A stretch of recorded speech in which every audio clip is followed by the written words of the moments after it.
আপনাদের সকলকে আমার আইসিডিএস হেল্প জোনে স্বাগত। আজকের যে বিষয় নিয়ে আলোচনা করব, আপনারা জানেন প্রত্যেক মাসের তৃতীয় সোমবার আপনাদের ইসিসি ই ডে পালন করতে হয়। সেই মতো এবারও আপনাদের মার্চ মাসে ইসিসি ই ডে পালন করতে হবে। তার সঙ্গে আপনারা জানেন দপ্তর থেকে আপনাদেরকে আগে থেকেই বলে দেওয়া হয় কোন থিমের উপরে আপনারা ইসিসি ই ডে পালন করবেন। তো দেখুন, এই মাসে অর্থাৎ মার্চ মাসে 2026 শিশু বেড়ে ওঠা ও বিকাশের বিভিন্ন স্তর, অর্থাৎ একটি শিশু যখন বেড়ে ওঠে তার বিভিন্ন স্তর থাকে, সেগুলো কিভাবে তাদের বিকাশ ঘটবে সেই বিষয়গুলো নিয়েই আলোচনা করা হয়েছে, বা আপনাদেরকে সেন্টারে এইগুলোই কিন্তু আলোচনা করতে হবে। তো আমরা প্রত্যেকটি ধাপ একটু একটু করে আলোচনা করব। প্রত্যেকবারের মতোই আপনাদের দেখেছেন যে সময়সীমা বা খেলার মজার খেলা, এগুলো প্রত্যেকটি ধাপই কিন্তু একই থাকে। যেটা মেন বিষয় সেটা নিয়েই আপনাদের সঙ্গে আলোচনা করব। দেখুন, প্রদর্শন ও চর্চা, অর্থাৎ এই যে বিকাশের ধারা ও বিকাশের স্তর সম্পর্কে আলোচনা, অর্থাৎ একটি শিশুর যে বিকাশের ধারা রয়েছে বা বিকাশের স্তর রয়েছে সেগুলো নিয়েই আমরা আলোচনা করব। কী কী স্তর রয়েছে সেগুলো আমরা দেখে নেব। এখানে দেখতে পাচ্ছেন এই অংশের শুরুতেই অঙ্গনওয়াড়ি কর্মী অভিভাবকদের নিচের প্রশ্নগুলি করতে পারেন, অর্থাৎ যে প্রশ্নগুলি আপনার সেন্টারে অভিভাবক রয়েছে বাচ্চাদের, তাদের অভিভাবকদের আপনারা করবেন। বাচ্চা কোন বয়সে বসতে শিখেছে, কখন সে দাঁড়াতে শিখেছে, কোন বয়সে আপনার শিশু হাঁটতে শিখেছে, কখন সে কথা বলতে শিখেছে, এই প্রশ্নগুলো তারা অবশ্যই আপনারা তাদেরকে করবেন এবং সেখান থেকে বিভিন্ন ধরনের উত্তর আসবে। কারণ সব শিশুর গ্রোথ এক হয় না, সব শিশু এক বয়সে কথা বলে না, সব শিশুও কিন্তু এক বয়সে বসতে শেখে না, এটা সবাই আপনারা জানেন। এক একটি শিশুর এক এক রকম বৃদ্ধি বিকাশ থাকে। তো তারপরে দেখুন, সুতরাং আপনি দেখতে পাচ্ছেন যে শিশুদের বিকাশ একটি বিশেষ ক্রম অনুসরণ করে এবং একটি নির্দিষ্ট সময়ে ঘটে।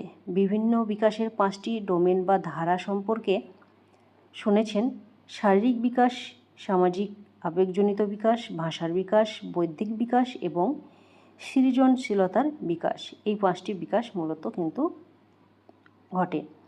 এই 5টি বিকাশের ধারা একটি নির্দিষ্ট ক্রম অনুসরণ করে। যেমন আপনারা লক্ষ্য করেন, একটি নির্দিষ্ট বয়স সীমার মধ্যেই সমস্ত শিশু কিভাবে কথা বলতে হয়, কিভাবে হাঁটতে হয় ইত্যাদি শেখে। অভিভাবক হিসাবে হয়তো আপনারা অন্যান্য বিকাশের তুলনায় শারীরিক বিকাশের স্তরগুলি নিয়ে বেশি সচেতন, কিন্তু নিম্নলিখিত 3টি কারণের বিকাশের অন্যান্য স্তরগুলি সম্বন্ধেও সচেতন আপনাদের জন্যে গুরুত্বপূর্ণ। 1 নম্বর কি, দেখুন, আমরা শুধুমাত্র দেখি শারীরিক বিকাশ হচ্ছে কিনা সেটাই দেখি, এবং তার মধ্যে যে আরও তিনটে যে বিকাশ রয়েছে ভীষণভাবে গুরুত্বপূর্ণ, সেই 3টে বিকাশের কথা বলা হয়েছে। প্রথমে যেটা বলা হয়েছে, এগুলো কিন্তু শিশুদের বেড়ে ওঠার সঙ্গে সঙ্গে একজন অভিভাবককে কিন্তু লক্ষ্য করতে হবে। তো সেগুলো আপনারা অবশ্যই বলে দেবেন। এখানে দেখুন, আপনি আপনার শিশুর বয়স উপযোগী সহায়তা প্রদানের মাধ্যমে তার বিকাশ সহায়তা করতে পারেন। একজন অভিভাবক হিসাবে আপনি যখন আপনার সন্তানের বিভিন্ন বিকাশের স্তর সম্পর্কে সচেতন হবেন, তখন তার বিকাশের স্তরের সাথে সামঞ্জস্য রেখে তার সঙ্গে বিভিন্ন অ্যাক্টিভিটি করতে পারেন এবং তাতে আপনার প্রত্যাশাও বাস্তবসম্মত হবে। একটি নির্দিষ্ট বয়স আছে যখন শিশুরা লুকোচুরি খেলাগুলি সবচেয়ে বেশি উপভোগ করে, প্রায় এটা 2 থেকে 3 বছর বয়সী বাচ্চারা কিন্তু করে থাকে, কারণ তারা সবেমাত্র বুঝতে শুরু করেছে যে দেখতে না পাওয়া গেলেও বস্তুগুলি বিদ্যমান থাকে। শিশুরা একটি নির্দিষ্ট বয়সে সবচেয়ে বেশি বিচ্ছেদ উদ্বেগে ভোগে। এক্ষেত্রে যদি কোনো কাজের জন্য আপনার সন্তানকে একা রেখে যেতে হয়, তবে উদ্বেগ কমানোর জন্য আপনাকে যথাযথ ব্যবস্থা নিতে হবে। যেসব মায়েরা ওয়ার্কিং রয়েছে বা ওয়ার্কিং লেডি রয়েছে, তারা কিন্তু অনেক সময় তাদের বাচ্চাকে বাড়িতে একা রেখে যায়, বা হয়তো তারা অন্য বাড়ির যারা অভিভাবক রয়েছে তাদের কাছে রেখে যায় কিন্তু। তো এখানে দেখতে পাচ্ছেন 2 নম্বরে বলা হয়েছে, আপনারা শিশুর বিকাশের স্তর সম্পর্কে যদি আপনি সচেতন হন, তবেই তার অগ্রগতি ট্র্যাক করতে বা চিহ্নিত করতে সক্ষম হবেন। আপনি যদি কোনো একটি নির্দিষ্ট স্তরে আপনার শিশুর বিকাশে বিলম্ব লক্ষ্য করেন, তবে তার জন্য যথাযথ ব্যবস্থা নিতে হবে। হয়তো দেখা যাচ্ছে আপনাকে কিন্তু ভীষণভাবে শিশুর যে বিকাশ রয়েছে, আপনি যদি খুব সচেতন হন, তাহলে কিন্তু আপনার এই যে বাচ্চার অগ্রগতি বা আপনি সেটাকে ট্র্যাক করতে পারবেন। এবং শিশু বিকাশের জন্যে যে কোনো সমস্যা হলে সেটা কিন্তু আপনি পরক্ষণেই তার ব্যবস্থা কিন্তু নিতে পারবেন। যদি কোনো শিশুর বিকাশে বিলম্ব ঘটে তবে তা দ্রুত সম্ভব শনাক্ত করা যায়। উদাহরণ দিয়ে বোঝানো যাক, যেমন ধরুন আপনার সন্তানের বয়স 6 মাস, তখন বিকাশের স্তরগুলির মধ্যে একটি হলো সে উচ্চ শব্দে চমকে ওঠে, মানে উচ্চ যখন শব্দ হয় তখন সে চমকে উঠবে। যদি আপনার শিশু তেমন না করে তবে তাহলে বুঝতে হবে যে সে হয়তো কানে কম শুনতে পাওয়ার সম্ভাবনা রয়েছে। আপনাকে এই বিষয়ে কিন্তু ব্যবস্থা নিতে হবে, কারণ একটি বয়সের সঙ্গে সঙ্গে শিশুদের সব বিকাশ কিন্তু হতে শুরু করে। তো আপনাকে দেখতে হবে যে জোরে আওয়াজ হলে বাচ্চা আঁচকিয়ে উঠছে কিনা বা চমকিয়ে উঠছে কিনা, সেগুলো কিন্তু লক্ষ্য করতে হবে। যদি না ওঠে তাহলে আপনাকে সেই অনুযায়ী ব্যবস্থা কিন্তু নিতে হবে। হয়তো তার শ্রবণ শক্তি কম হয়েছে বা কম আছে, এই ধরনের ডাক্তারের পরামর্শ আপনাদেরকে নিতে হবে। শিশু বিকাশে কোনো বিলম্ব চিহ্নিত করতে পারলে আপনি সহায়তার জন্য ডাক্তারের কাছে যাবেন। আপনি কর্মীর সঙ্গেও কথা বলতে পারেন এবং তিনি আপনাকে পরবর্তী পদক্ষেপের জন্য পরামর্শ দিতে পারবেন। উদাহরণস্বরূপ, আপনি যদি তার কাছে এই ধরনের কোনো সমস্যা নিয়ে আসেন তাহলে তিনি আপনাকে নির্দেশ দিতে পারেন কিভাবে বিশেষজ্ঞের সহায়তা বা সাহায্য নিতে পারেন। ধরুন এই ধরনের সমস্যাগুলো হচ্ছে, আপনার শিশু বয়সের তুলনায় হয়তো তার অ্যাক্টিভিটি কম রয়েছে, তাহলে কি আপনারা বলবেন অভিভাবকদের প্রথমে যেন অঙ্গনওয়াড়ি ওয়ার্কার দিদির সঙ্গে কথা বলে, তারপরে আপনারা তাদের সেই মতো পরামর্শ দেবেন, তারপরে কিন্তু তারা ট্রিটমেন্ট শুরু করবে। তারপরে দেখুন, কেন্দ্রে বিশেষ চাহিদা সম্পন্ন শিশু থাকলে যা যা মাথায় রাখা প্রয়োজন, অর্থাৎ যারা বিশেষ সম্পূর্ণ চাহিদা সম্পন্ন শিশু রয়েছে বা স্পেশাল চাইল্ড রয়েছে, যদি আপনার সেন্টারে থাকে তাহলে কিন্তু অবশ্যই আপনাকে যে কাজগুলো করতে হবে।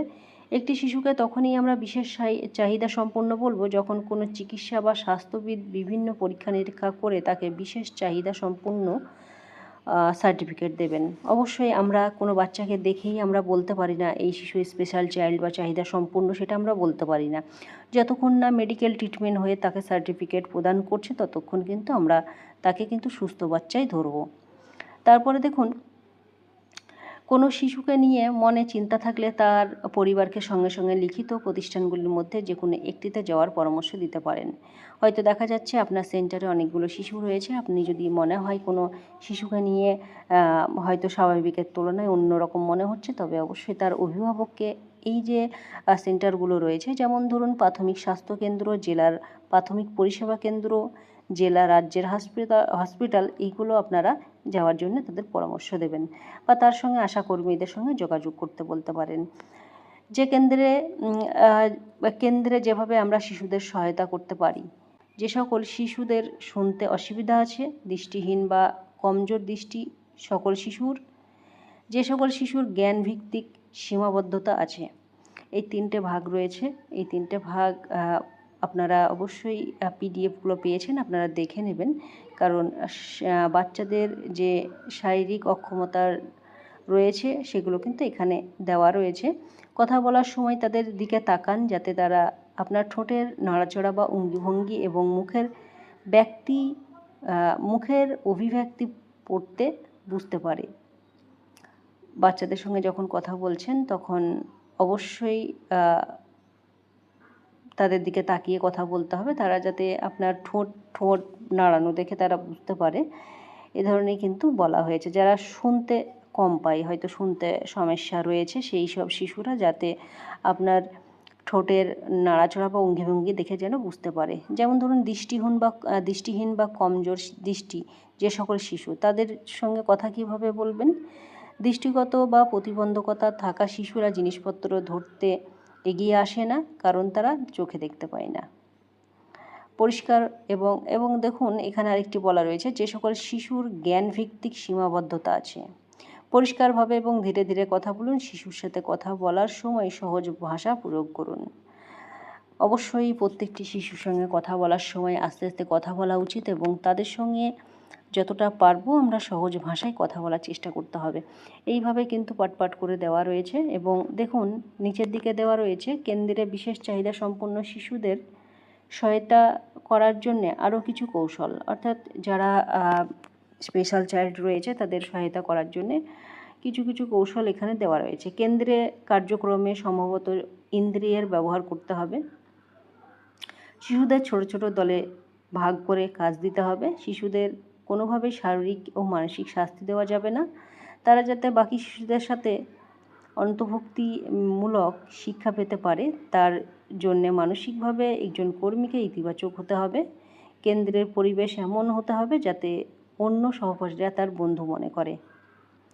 তো বুঝতে পারছেন, বিশেষ চাহিদা সম্পন্ন শিশু থাকলে তাকে কিন্তু যেগুলো করতে হবে যে সে তাকে যেন আরও যারা বাচ্চা রয়েছে তারা যেন সবার মতোই তাকে ভাবে, তাকে আলাদাভাবে যেন আইডেন্টিফাই না করে। এই বিষয়গুলো কিন্তু আপনারা অবশ্যই তুলে ধরবেন বা আপনাদের সেন্টারে থাকলে সেগুলোও কিন্তু আপনারা করবেন।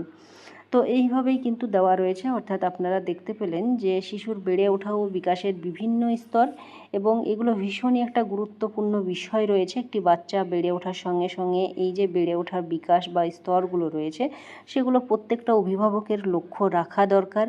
তার বাচ্চাদের সঠিকভাবে বিকাশ হচ্ছে কিনা বা বেড়ে উঠছে কিনা সেই বিষয়গুলো কিন্তু নজরদারি করতে হবে। তো অবশ্যই আপনারা এই বিষয়গুলো যারা বেনিফিশিয়ারি রয়েছে তাদের অভিভাবকদের ডেকে এই যে তৃতীয় সোমবার রয়েছে আপনারা অবশ্যই আপনারা এই যে থিম রয়েছে সেই থিমের উপর আপনারা আলোচনা রাখবেন। তার সঙ্গে প্রত্যেক মাসেই আপনারা তৃতীয় সোমবার আপনাদের পোষণ অ্যাপে অবশ্যই আপনারা ইসিসি ইডে সাবমিট করবেন। এখানে দেখতে পাচ্ছেন আমি পোষণ অ্যাপে চলে এসেছি। পোষণ অ্যাপে এই যে সিবিই রয়েছে, সিবিইতে এসে আপনারা জানেন প্রত্যেক মাসেই যেহেতু আপনারা করে থাকেন তারিখ আপনারা অবশ্যই 16 তারিখ করে নেবেন। এখানে দেখতে পাচ্ছেন 16 তারিখ, 16ই মার্চ আপনাদের তৃতীয় সোমবার ইসিসি ইডে হবে, এবং থিম হিসাবে আপনারা যেটা বেছে নেবেন সেটা হচ্ছে getting ready for pre school at AWC. এই যে অপশনটি রয়েছে 4 নম্বরে, সেই অপশনটি আপনাদেরকে কিন্তু 16 তারিখে ইসিসি ইডের জন্যে আপনাদেরকে পালন করতে হবে এবং সাবমিট করতে হবে। অনেক ওয়ার্কার দিদিরা এই সেন্টারে পালন করলেও দেখি যে আপনারা ইসিসি ইডে আপনাদের পোষণ অ্যাপে তোলেননি। তো সেগুলো করবেন না। পোষণ অ্যাপে যেমন তুলবেন তেমনই কিন্তু আপনারা সেন্টারও এই থিম নিয়ে অবশ্যই আলোচনা করবেন, কারণ এই মাসের থিমটি ভীষণ গুরুত্বপূর্ণ রয়েছে। আপনারা প্রত্যেকেই অভিভাবকদের সচেতন করবেন এবং এই যে বিষয়গুলো রয়েছে সবগুলোই আপনারা তুলে ধরবেন। তো ভিডিওটি শেয়ার করবেন। সকলে সুস্থ থাকবেন, ভালো থাকবেন। ধন্যবাদ।